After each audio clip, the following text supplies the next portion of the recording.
Welcome to the Valid Podcast. You dig what I'm saying? Vulnerability, accountability, leadership, intentionality, and demand. All aspects of life, and we're just here to talk about it. Now, today, Valid. and that's valid. Today, I'm very excited to introduce to you guys Monica Cannon Grant. I'm gonna let you tell everybody your titles because it may be a lot still.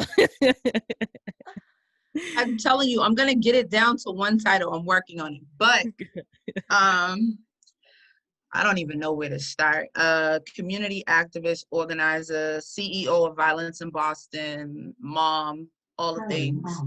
I'm a mom of 6. 4 I gave birth to, 2 I adopted.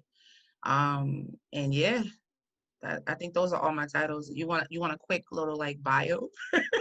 Definitely. I want the people to know who you are if they don't know who you are. But if you're from Boston, you probably should know who you are.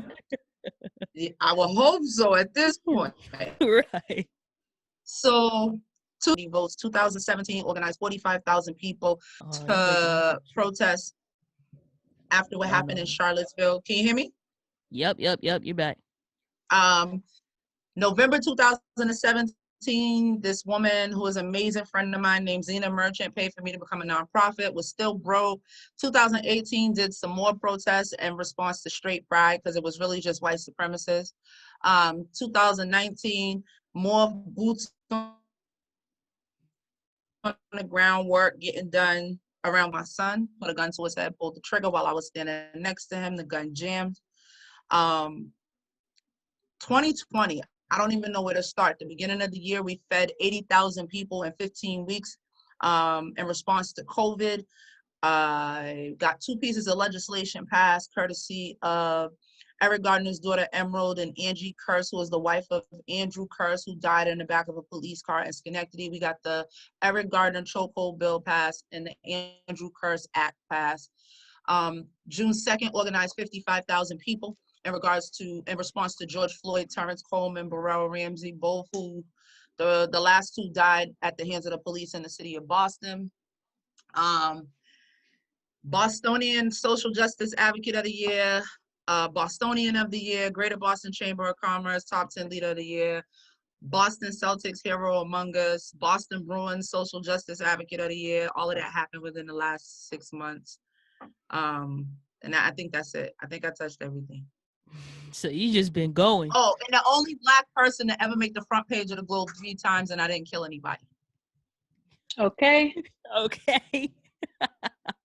That's what's up. That's a lot, man. That's a lot, but that's also good stuff and the stuff that we need in the city. So, I mean, 2020 wasn't a great year for everybody, but you did a lot of work. You did a lot of work. That's a big fact. But we're going to go ahead and jump into today's topic of conversation, which is community violence in the city of Boston, and how it impacts youth. I think it was important for us to talk about this, especially because of the work that I just finished doing and because of where I live, born and raised in Dorchester. My mom is a Dorchester native, graduated from Dorchester High, and there's just things that we see in the city.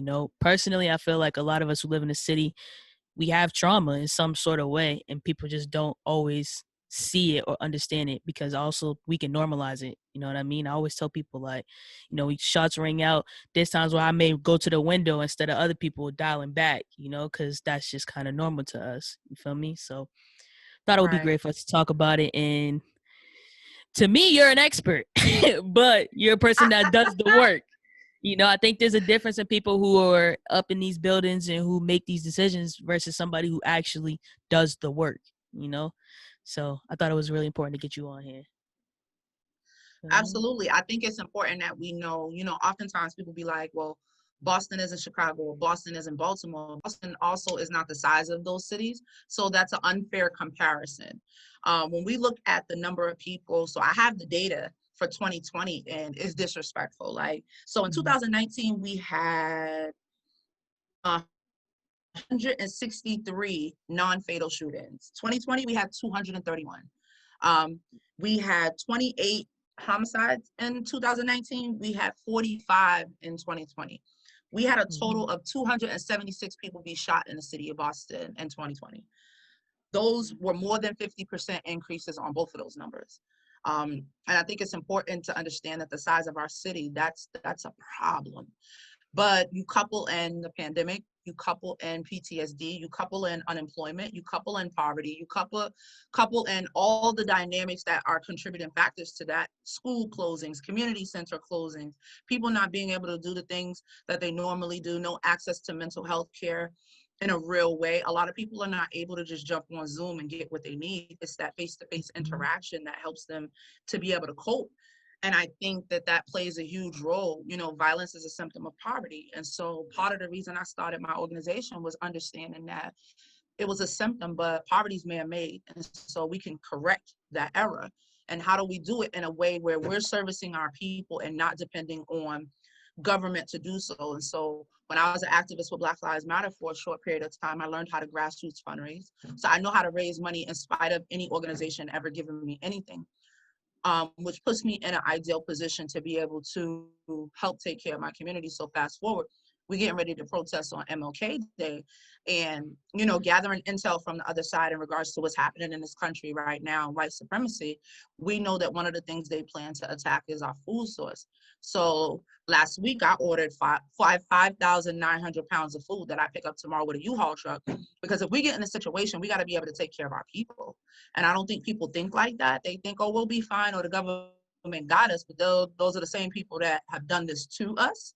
And it's just understanding what the Black Panthers represented and what that meant.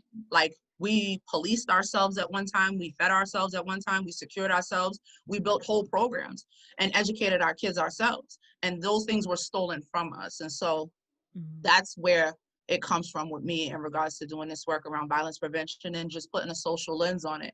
I think when you look at the households of some of the young people who are shooting, there's so much despair. There's things missing. Somebody has failed them at some point in time. Oftentimes we flock to the victim, but if you're not talking to the shooter, you miss a whole population, because before they were shooters, they were victims, that someone failed. Something happened to trigger that and turn them into someone who probably initially started defending themselves. And then, you know, once you kill one person, that type of trauma is a different type of trauma, right? And so you're not about to sit down and have no conversation on no murder beef. You're not about to mitigate a murder beef. That's not how that works. But if you can begin to address the concerns and the things that are contributing factors, then you can minimize the harm. And that's the work that I do. Yeah, that's deep. Honestly, I'm just saying, listening to you, like, damn, like, that is really what it all comes down to. And the fact that you have that drive to kind of take care of us, because I'm part of that people too, you know, people that live in the city and whatnot. So the fact that you have the drive to take care of us before anybody else, like you said, like, you're looking out for us as far as other people. They're the ones who put us in this situation, you know? But I also want to go back to what you touched on as far as those stats, right? Where there's more homicides in 2020 than there was in 2019, right? And people think, oh, it's a pandemic, everybody should be inside anyways, right? But they don't understand how COVID-19 can be a traumatic event for some people. You know, it can be something that's traumatizing. When people say that, my response is PTSD supersedes a pandemic, right? So what I'm going through supersedes your stay in the house. Stay in the house. What if my house is abusive? What if ain't no food in this house? You know what I'm saying? So when you put the contributing factors into play, I've been catching so much heat because people are like, Monica, it's a pandemic. How are you doing a march? We can't all stay inside. What if Harriet stayed in the house? What if Rosa stayed in the house? At some point, there has to be somebody to say, listen, our people need help. What does that look like? So a lot of the things that I've been working on and establishing that I will end up doing a press release for in the next few weeks of things that I've obtained for violence in Boston are exclusive to our community, because access is always the issue, right? And so we'll have like on-site healthcare where you can come and get a doctor's visit, mental health, and STI training all in one location in the community, and you ain't got to go all the way to the hospital. Or young men 15 to 28 coming home from jail. We always say, change your life, get a job, do something different. But if you ain't got nowhere to sleep, you can't think about none of that. If I don't know where I'm resting my head, stop telling me to go get a job. So I purchased housing. That's what I did. When you talk about not having adequate access to healthcare, right? Black men are the highest at health disparities because they don't like to go to the doctor. But if you make it convenient, a one-stop shop, and then putting something in place where they have the support systems around them, it's kind of hard to ignore that, right? And then we'll have like a trailer on my location so that people can get COVID tested when you walk in my building. There's face masks, there's hand sanitizer, there's thermometers. We still got to be able to do this work. Everybody can't stay in the house, and we damn sure ain't about to solve violence prevention from in the house. Mm-hmm. That is the truth about it, man. I want to ask you though, can you break down like what it looked like, what trauma can truthfully look like when you look at some people who are like in our community? Because I feel like some people don't understand it when they see like how do I put it? You could look at a kid and be like, oh, he's just a quote thug, right? Or oh, he's a Mm-hmm. gang member, right? But you don't look at what's behind the picture where this kid has been potentially facing trauma, PTSD, like you say, Right. you know, like what that can look like and what people should be aware of when they're talking to like individuals from the boss. So a couple of things. Oftentimes, the kid that tries to be extremely tough is a kid that's Mm-hmm. trying to use something to hide something else. So that's always an indicator when they're trying to be super hard and you're talking to them and they got their head to the side and their lips curled up. And Mm-hmm. you're like, bruh, it's not that serious. You can't gangbang on bacon. Like, how you angry at 8 o'clock in the morning? That's not how that works, right? So those are contributing factors, but it also looks like your happy-go-lucky friend that's smiling all the time, that's making everybody else feel good, and then they go home and they cry. And it's being Mm-hmm. able to recognize the two. It's also understanding that sometimes it's not what you say, sometimes it's just your presence. I think a lot of times with trauma response, people think that when I get in here, I have to say something, but oftentimes you can say the wrong thing. Don't tell nobody that it was in God's plan. Don't tell nobody that they're resting now, and just certain things you're not supposed to say because that's not helpful. Don't nobody want to Mm-hmm. hear that it was God's plan that they loved one and Right. lost their life. You know what I'm Yeah. saying? And that's nothing against the good Lord, but those are just things you don't say. Sometimes it's your Mm-hmm. presence. Sometimes it's just sitting there letting a person know I'm here. Whatever that looks like, I'm here. And it's being mindful and it's being humble when you go in. Don't try to take over. Real trauma response is humble enough to analyze the room, read the room, and see what the needs are.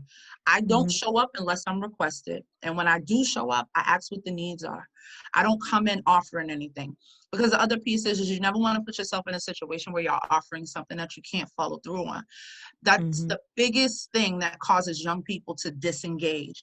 The lying, the broken promises. So I come in with, how can I help? What is it going to take for you to feel supported in this moment? It's conversation, but it's also relationship. It depends on who's doing it and if it's coming from a genuine place. I think people don't understand that, specifically young people. They read you. They are better than the FBI when it comes to reading you. They do that little scan and they figure out if they're going to deal with you or not. And so your best bet is to come from a place of being genuine and honest. So when I come in, I lay all my cards on the table and then I tell them, listen, at the end of the day, you can Google me. And then after you Google me, let me know if you still want to talk. Because all my cards is on the table. I got white supremacists after me. I got black men after me. Grew up in Franklin Hill, raised my kids in Warren Gardens, and now I live in a different part of the city. None of that matters. I'm the person that's going to show up regardless. I don't represent no neighborhood. I represent helping my people. And just laying my cards on the table. So I'm never in a situation where if you see me with somebody, you can attach that to me. And I think Mm-hmm. that's the most important. But when it comes to trauma, it's very intentional. Sometimes trauma is just sitting there while they cry. Sometimes it's just letting them ramble on and talk. Oftentimes they may say, hey, can you come take me for a ride? Sit in the car. Don't say shit. Just drive, unless they want to talk. Mm-hmm. But it's understanding that there's no one set way for people to deal with what they're going through. For me, when I go through depression, I get active. So I've literally had 5 miscarriages. Every time it happened, I mobilized. I realized that. Like I did a protest or I did some type of action or I organized some type of event. Because sitting still in that depression will drive you crazy. Mm-hmm. Mm-hmm. That's listen, you speaking nothing but facts right now. So if nobody is listening, please stop whatever you're doing and listening as you're listening to this. You know what I mean? Like I think that that's very important because from what I hear from you is like you pay attention to yourself, right? And you pay attention Mhm, to others, and it's being genuine in mhm, situations when it comes to trauma, right? And so being as somebody who works in this field, you know, of clinicians, most of the clinicians don't look like me. You know what I mean? Most of the mhm, clinicians are white clinicians. You feel me? So when I come through the door, it's like, you know, they're looking at me like you might just be here for a paycheck, like every other clinician or social worker or therapist or whatever you want to call it, you know. But at the end of the day, I'm a kid from Dorchester as well. I get it. You know what I mean? I've seen it. So it's just a little bit different when I'm walking in from a whole different perspective, you know. But I think that's very, very, very important what you're touching on. I'm being genuine and being real. Like, if you Yeah, don't want to talk to me about if you want to just shoot the shit, then let's just shoot the shit. I don't want to sit there and ask you 1,000 times, well, what's the darkest thing you ever been to? Like, right, that's just not what I'm here for, you know. And I think people don't understand that all the time, you know. And when people's lives are stolen from them, realistically, is what it is. So if you come in and you say, you know, he's in a better place, or you know, you're not intentional about what it is that you say, it's kind of like, no, this shit really wasn't supposed to happen.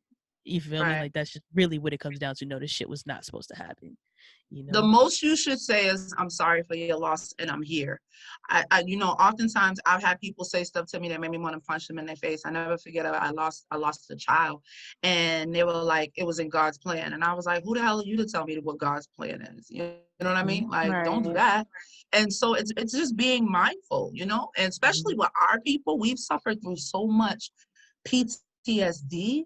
Like, you gotta be understanding of that, and understand that our young people have seen so much. You think about the trauma in our households, you think about the trauma they face going to school, the trauma in the street, and then God forbid you're in this position where you lose somebody you love. That is a lot. And then from a clinician standpoint, if you're not from that community, you don't even know what that looks like. It's this poem that this child wrote in Washington, D.C., and it said, "If I only had a pencil." And it talks about how I woke up in the morning and had to get our clothes out the hamper because mommy forgot to wash. I went to hit the light switch, but the lights didn't come on because mommy didn't get a chance to pay the bill. And then I had to get my sister ready because mommy left for work already. And then we had to walk to school or take public transportation to school, and something else happened. At the end of the poem, it says, I did all of that, and then I got to school, and my teacher yelled at me for not having a pencil.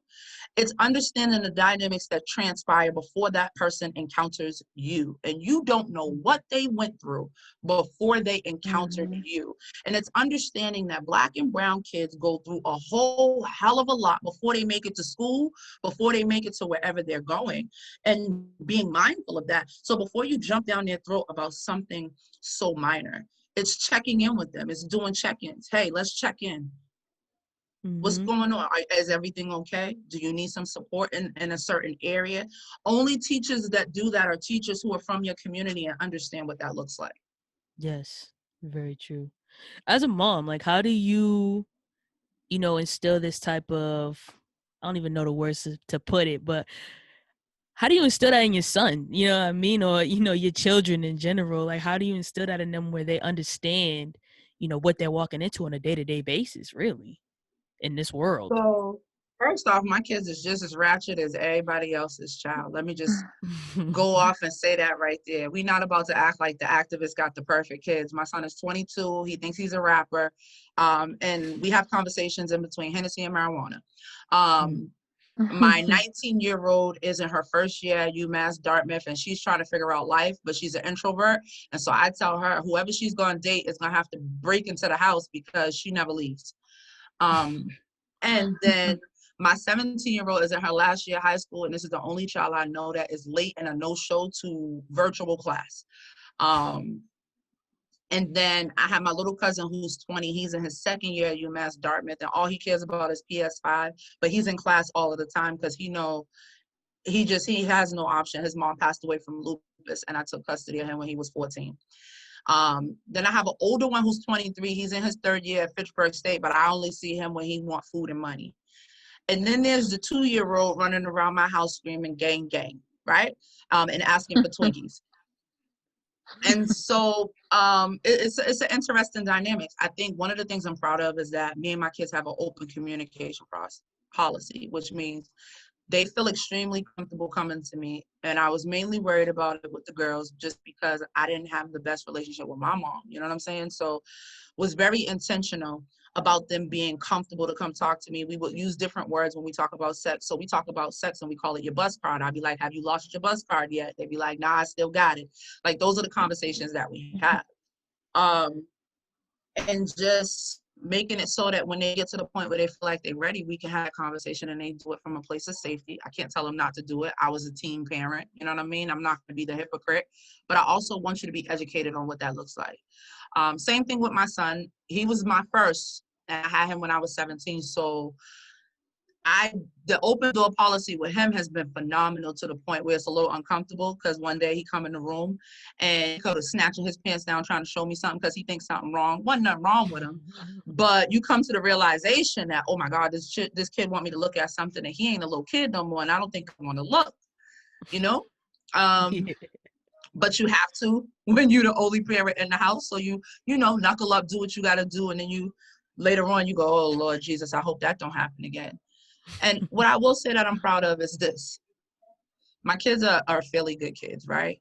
And it wasn't that they were better than anybody else's kids. It's just that I fought tooth and nail to keep them alive, given where they were growing up in Roxbury. Like when my son said he wanted to hang on the block, I went and hung on the block with him. It's something different when your mother is on the block with you and your boys. You don't want to be there anymore. When he was acting a fool in school, I sat in the back of his classroom for like 5 or 6 months. Bruh, you got one job, and that's go to school. We're going to sit here together until you get it right. And so it's just parenting, right? I think one of the things my kids didn't like was when I started activism, and they started seeing the death threats. They started seeing the hostility and people attack me because they're on social media just like everybody else. So they see all of the things that transpire and me saying to them, you can't respond. I think that was the toughest thing for them. It was, you cannot respond. We're not responding to that. You can't respond. But outside of that, child, you Google and find my son rapping on YouTube. That's pretty dope though. I can't even lie to you, like you're just real about it. You look at somebody where, like you said, been on the Boston Globe 3 times, right? Without killing anybody as a black woman, and all the things you do as a black woman, and you live a regular life just like everybody else, and people may not be able to see that. Listen, I be in the house cussing because I come in the house and he done smoked so much weed, his damn kneecaps done came off. And I'm like, bruh, like, why does my house smell like this? Or he go out with his little friends on the weekend and he come in the house and eyes bloodshot red and he be in there, mommy, I love you. I said, listen, don't let that Hennessy get you in trouble. Go on in the room now and sit down somewhere. Because what can I say? He's over age, right? And as long as he's responsible, I have no complaints. But it's realizing that, oftentimes people try to categorize themselves as, oh, I've made it to this point now. Nothing happens and my kids are great and everything is that's not real life. My kids are out here like everybody else trying to figure it out. The only difference is I'm their mama. And so they get a little bit more education on this end probably than some other kid. But I do is like, because of my relationship with them, they bring their friends home. So it gives me the opportunity to allow their friends that same policy. If you can't go to your mom, come talk to me. If you're going through something, come talk to me. I've had some of my kids' friends come to me who had STI issues and didn't want to tell their mom. And immediately take them to go get taken care of, make sure that they're straight and that their well-being is taken care of. Because if I'm the only person that you can depend on, at least you came to an adult and I can make sure you get what you need. And I think that's the most important piece. Yeah. I like that you're transparent like that because it makes you feel more comfortable. Like you said, you have your kids' friends come and speak to you when they having issues and they feel like they can go to their own parents. Like that transparency makes people feel comfortable, and I like that. I like that. Like, I do too. I mean, that's it. I respect it. They be like, Miss Monica, so-and-so is going on and you got to act like it don't bother you. And then I'll be like, Lord Jesus, these kids are so stupid. Why are they doing this? But you got to also remember that you was a teenager, right? And you did some stupid stuff.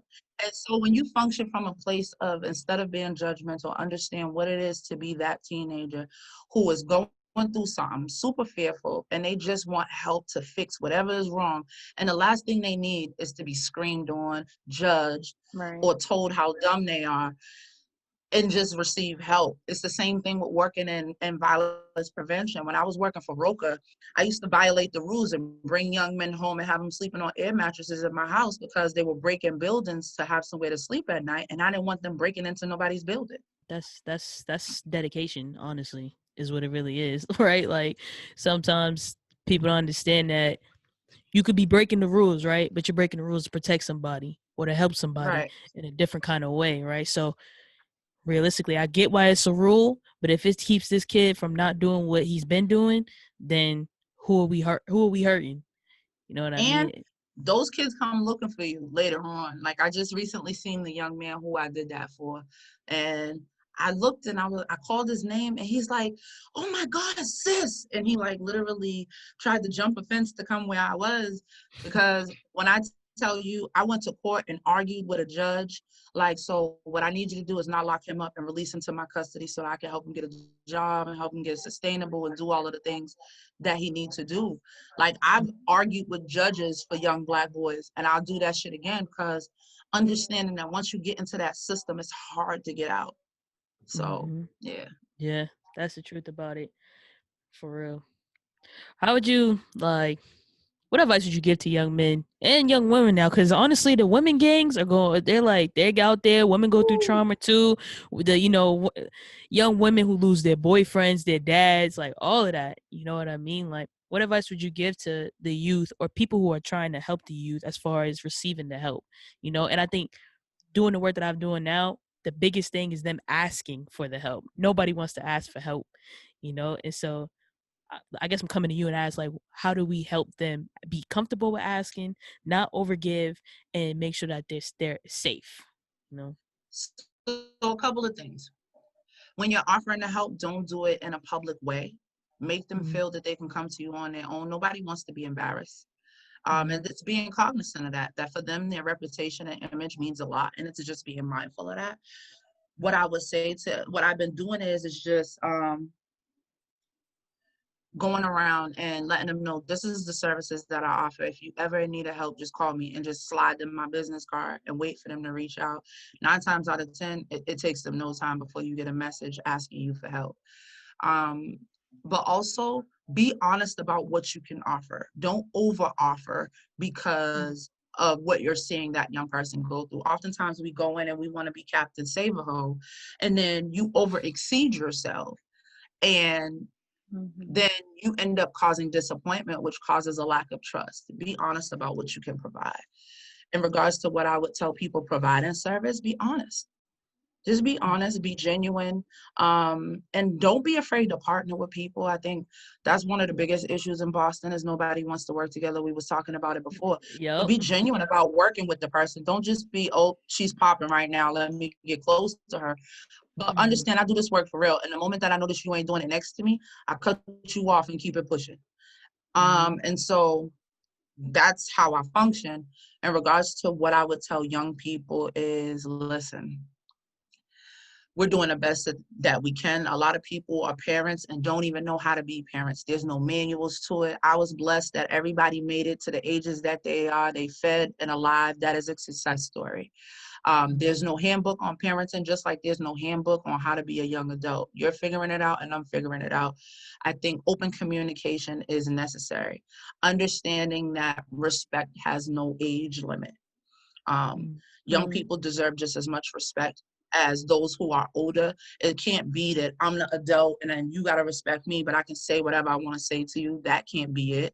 And just being mindful of how blessed you are. I put up a post recently. It's so funny. Young people and parents jumped on an open letter to 16 to 25-year-olds of we not your friend. I tell my kids, I've been telling my kids that since they was old enough to talk, I'm not your friend.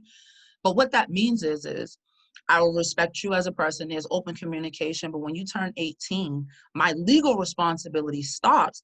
So be appreciative of everything I provide to you after that age. Don't come in my house talking trash when you don't pay no bills. Being grown, your own. And Yep, my mama just say you don't have to be understanding here. that that part. Right? And so, especially my kids, don't even get me started. You walking around the house in the coat that I bought and the clothes that I bought, and you talk about you a grown man. No, you are not. You are a young adult in this hotel, and this is hotel my motherfucking house. Okay? You are a guest, and everything I provide you after 18 is an amenity. It is not necessary. It is an amenity. When you get ready to turn the heat on freely, when you go in the refrigerator and you grab food and you ain't leaving a tip, that is an amenity. Just say thank you, be appreciative, do not be disrespectful. But it's having that real conversation. Like I had it with my daughter yesterday because I asked her to watch her 2-year-old brother, and she talking about how she gonna be busy. And I said, doing what? You in my house. School is on the laptop. That's true. That's the truth. Look, I ordered groceries and had them delivered. All the bills is paid. All you got to do is wash up and sit on the couch. So, you know. That's realness, though. It's real conversations, but it's having those real conversations, but also not being disrespectful. You don't have to dehumanize young people when you're talking to them, and they deserve a level of respect, and you have to hear their point of view too. And I'm learning that, especially with my son, because that boy pissed me off, and I'd be like, you know what, I'm gonna need you to leave, and come back when you get your mind right. But it's understanding that in that moment there has to be a de-escalation, and then we come back to the table, we have a conversation, and we figure it out. I have one. I think I have one more question for you, but every time you talk, I just feel like I have more questions. But how do you take care of yourself? I mean, with everything going on and, all the things that you do, how you take care of yourself? Whew. So I used to be really good at saying self-care and horrible at doing it. And so I've gotten better at doing it. Periodically, I'll go check into a hotel for a few days just to sit and get my mind right. Sometimes I take a trip. My birthday's coming, and so I'm leaving the country. Nice. But just being intentional. And even if I don't leave the country, I'll unplug for a few hours and burn my sage candles and go sit somewhere. And I won't tell you everything that I do, but I relax. Good. As long as you taking care of yourself. I do have another one though. I seen on social media that you're working with Eric Gardner's daughter and Sean Ellis. How has that been so far? I mean, I'd never heard of Sean Ellis' story, but that was during my mom's time, and I just watched the Netflix documentary, and we know Eric Gardner's daughter, but those are two impactful people, honestly. So how's that been?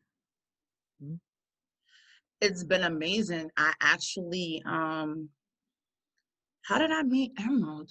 I don't even remember how I met Emerald. Oh, through Angie. So Angie is the wife of Andrew Curse. Andrew Curse said 80 times he couldn't breathe in the back of a police car in Schenectady. And by the time he got to the police station, he was dead. And so I started my relationship with Angie. She introduced me to Emerald. And Emerald is such a beautiful person, but a person who has went through so much trauma. She lost her father, then her sister died, and then she just recently lost her grandmother. She has custody of her sister's kids. And so we built a relationship, and the rest is history. With Sean, it's crazy. Me and Sean been friends for a minute, because when I was having issues with my son, when he was straddling that line and I thought I was gonna have to choke him out, I had reached out to the nation. And Sean, along with a couple of other brothers, brother Jamal, came to my house to wrap around my son to make sure he didn't go the other way. And we just had a relationship ever since then. And then when trial 4 hit, I refused to watch it for a while. And then when I finally began to watch it, I was like, yo, I started texting him in the middle of watching it, like, yo, you're so strong. I'm so sorry you had to experience what you were going through, so on and so forth. He reached out to me. He's like, yo, sis, I want to do something for the holidays. I actually talked to him earlier today. He's like, sis, I want to do something for the holidays. I'm like, all right, cool. I usually don't touch Christmas because there's so many people in this city that play Santa Claus that I stay away from Christmas. I usually just help on Thanksgiving and then I go mind my business. But him and Emerald wanted to do something for Christmas, so we did it, and it was amazing, and I'm glad. And both of them have amazing stories, and they're very powerful, impactful people. And so I try to help as much as I can between the two of them. That's great. That's amazing, honestly. I've been keeping up all the work you've been doing, and it's honestly just great work. For real. I don't care what nobody say about you. You good with me. That's what my cousin was saying. Right. Listen, I don't care what they say about you. You good with me. And so what's today? Today's Monday. Thursday, I leave to go be with Tamir Rice's mom and help her rally down in Cleveland. And then I'll be back and we'll protest on Monday. Nice. All of that in the midst of a pandemic that's what everybody would say. You're going to do that during the pandemic, like you said. But it's like you said. So listen, let me tell you something. In the house. Poverty don't stop. Hunger don't stop. struggle don't stop. Tomorrow, I go with a U-Haul truck with my team and go pick up 5,900 pounds of food, stock up. Then Thursday on a plane. Sunday, I'll be back in Boston. Monday, I'll protest to the State House. All of those things is necessary. I think people don't realize that it's multi-layered. It's not just one piece. It's multiple pieces and multiple layers of people doing this work that contribute to our liberation. And so, yeah, that's that. I always had like I guess a bone to pick with people who just protest and then they just protest. I'm the queen of telling people don't show up to the protest, go home and eat your cheese sandwich and then check off the box that you showed up to the protest. What you gonna do? That is a fact. That's why I always have a bone to pick with people who just protest, because like you can go out there and protest and take a picture, but what else do you do? You know what I mean? What more is there to it? You know, that was always my biggest thing. Like, I personally not gonna get out there and protest, and then I'm gonna go home, and then I'm not gonna do anything, and then I'm still gonna post on my social media whatever it is that I want, or do this, that, and the third, right? But if I can go out there and protest and then say afterwards, how can I continue to help? I think there's much more genuineness in that than just being a part of the crowd in the moment. So, that's my 2 pieces of protesting. But all right, we're gonna go ahead and wrap it up. Do you want to tell people real quick about Violence in Boston and the resources that you have to offer, so and how they can get in touch with you or get in touch with Violence in Boston as a support? Absolutely. So they can visit violenceinboston.org. They can message Violence in Boston on Facebook, Instagram, and Twitter. As far as resources, all of the resources is on the website, but I'll give you a quick rundown. We have food pantry, mental health. We have a Transcend program that services young Black men 15 to 28. We have free legal representation for young Black men who do not have it, courtesy of a law firm that took my nonprofit on pro bono. And we just recently purchased some emergency housing units for those suffering with not having somewhere to stay in the midst of trying to change their lives. And the work continues. Nice.